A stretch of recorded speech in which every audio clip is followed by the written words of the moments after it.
Happy republic day. Hey welcome my day. तर दिवसाची सुरुवात मस्त अशी कांदा पोह्यांचा नाश्ता करून झाली आणि लगेचच लागले स्वयंपाकाला. तर ते घरी असले की मस्त असं प्रॉपर जेवण होतं.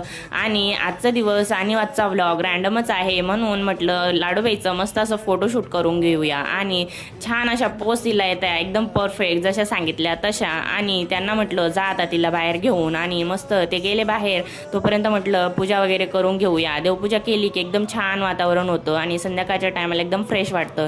त्यांची वाट बघून बघून थकले. मग ते आले आणि छान असं नाश्ता घेऊन आले. दूध तापवायला ठेवून म्हटलं आधी समोसाचा नाश्ता करून घेऊया आणि नंतर चहा ठेवूया. आता आहे ना चहा म्हणजे मला सकाळ संध्याकाळ लागते म्हणजे लागते, नाहीतर ना मला कोणतेच कामं सुधरत नाही. काय असं असेल या चहामध्ये काय माहिती. आणि मस्त अशी चहा बनवली आणि चहा आहे ना ही 1 कप तरी निवांत प्रॉपर बसून आणि छान एन्जॉय करत करत पिली पाहिजे. तेव्हा कुठं मनाला शांती भेटते आणि थोडासा स्वतःला वेळ दिला जातो. आता त्यांना हलकं फुलकंच खायचं होतं म्हणून म्हटलं धिरडे बनवूया आणि गव्हाच्या पिठाचे धिरडे बनवायला घेतले. छान असे गरमागरमच चांगले लागतात म्हणून त्यांना दिले आणि मी लगेचच उभ्या उभ्याच खायला घेतले. आणि असा संपला माझा आजचा किचन डे. चला भेटूया